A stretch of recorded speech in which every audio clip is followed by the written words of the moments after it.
Just work the cow. Very good. You just did it. There wasn't nothing else. You just did it. Yep. And his deal always was, we'd bunch cattle up out in the corner of the field and work cattle day after day. But his biggest thing was, worst thing a son of a bitch can do is run by a cow. Oh God, that was a cardinal sin. Because you might spill a son of a bitch and be all day or all week gathering it again. Never pass your cow. Never run past it. Worst thing they can do is run past a cow. But that's all cutting stuff, and that's about real life. Yep. And that's why I say with the cat mare, we ain't put no big lot of reading work on her, but she's damn good outside. And to me, some bitch ain't nothing till they can do anything outside that they can inside. Doing anything they can do in the field that they can do in the pen. Yeah, that's the whole key. It puts a different style on one. Yep.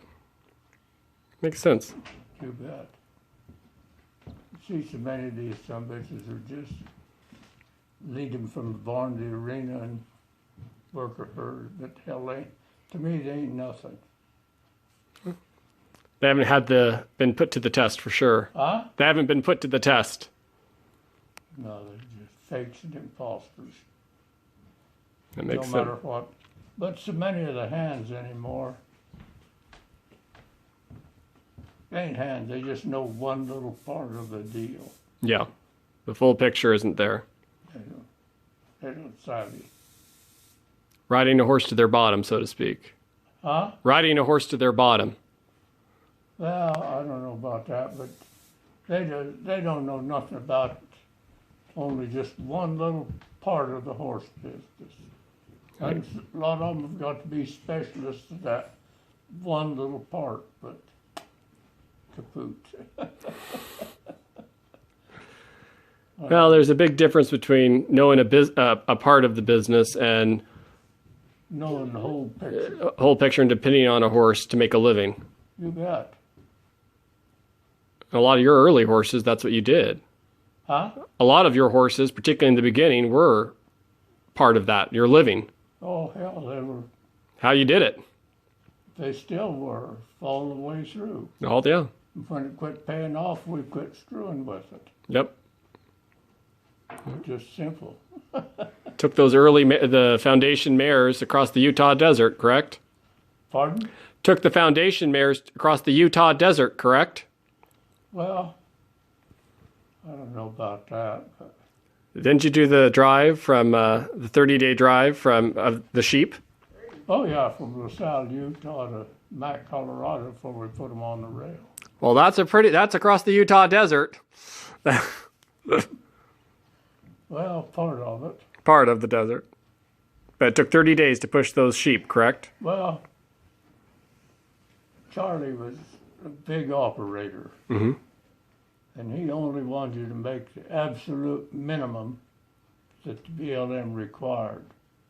And if you didn't quite make the minimum, he didn't care, he'd pay the fine.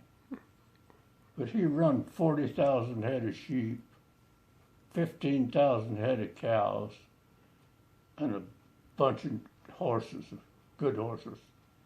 And so happened, back then, the quarter horse business was starting up, and everything had to be inspected. Mm-hmm. You know, basically.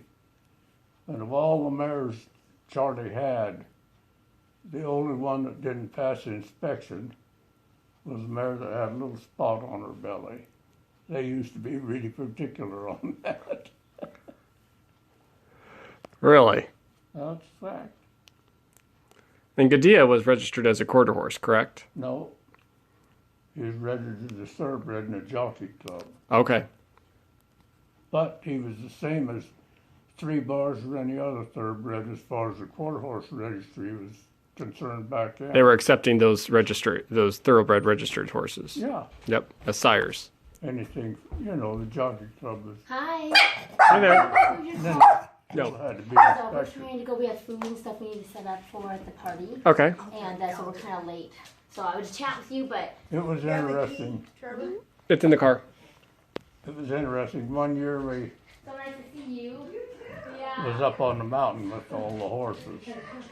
But sheep cat. Uncle Ross brought the inspector up to inspect them, and he scared the shit out of that bird. He passed everything we had.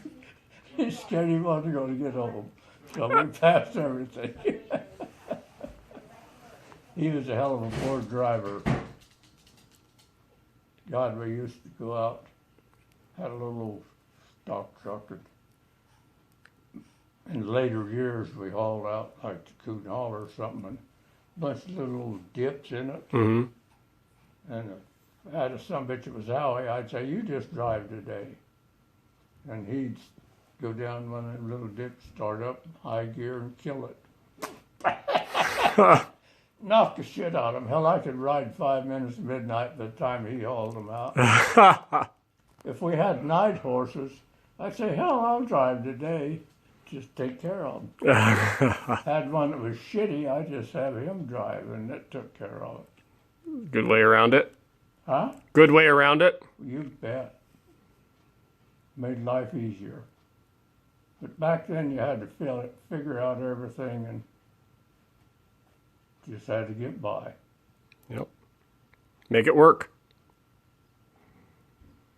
We had some bitches were pretty outy before we got the old Gudea horse and went using him. Gudea was made of steel, wasn't he? Oh yeah, you bet. Didn't you have to ride him home when you guys bought him, or part of the way home? Well, they hauled him in from over Denver in a stock truck and unloaded him in the valley there where Granny and Uncle John lived. And it was about a mile out of D-Beck, and then we lived 7 miles up the creek. So when they unloaded him there at Granny's, why, I saddled him up and rode him home from there. Good way to start. You bet.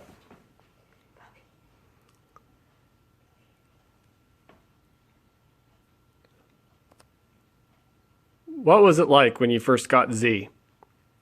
Pardon? Did Z impress you from the beginning? Who? Z. Well, they were showing him Bill Murray was riding him. He was one of the top MC cutters. And Fletcher's had him ride them, but Bill didn't want to just go everywhere. And we was doing pretty good. And so they hit us up to show him, and so we finally did. Very good. Worked out from there. You bet. He was close to 10 when you started with him, right? Oh, God, don't quote me on years. Time slips away from me. Fair enough. He was probably not 10, but 8 maybe. somewhere in there, I guess. I don't know. He was the same age as those Speed Princes. I think they were both 72 models, Mm-hmm. but I don't keep track of all that stuff. It really don't make no difference. They did what they did, and they did it well. Yeah.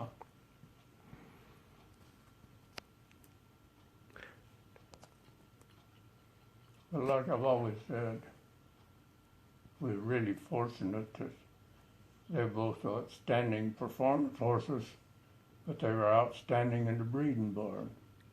Oftentimes that ain't the case. And the biggest example I know of was Secretariat. He was without a doubt the greatest thoroughbred running horse of all. He never sired a stakes winner. That's true. It's hard to get both. Very seldom you have both. We happen to be lucky to have the two of them that were both. Yeah.